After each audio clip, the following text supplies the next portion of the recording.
Eto po, binuksan ko na yung Angel mga bossing. Ito po yung sinabi rin ni Madam J. Costura na buksan yung Angel kasi ano po siya, nakabalot parang nakakulong. Yan. Yan po yung aking anak na si Jovelyn.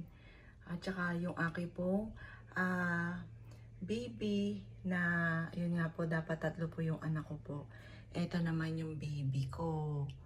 Ayan, mula ngayon mahilig na ako sa angel. Kasi yun nga po, mga angels na ang aking mga anak. Salamat po sa ninang po namin sa kasal na nagbigay po nito. Ayan, yung mga family gaitos. Ayan. Yan po mga bossing ko. Ang aking napakagandang anak. Na love ni mami.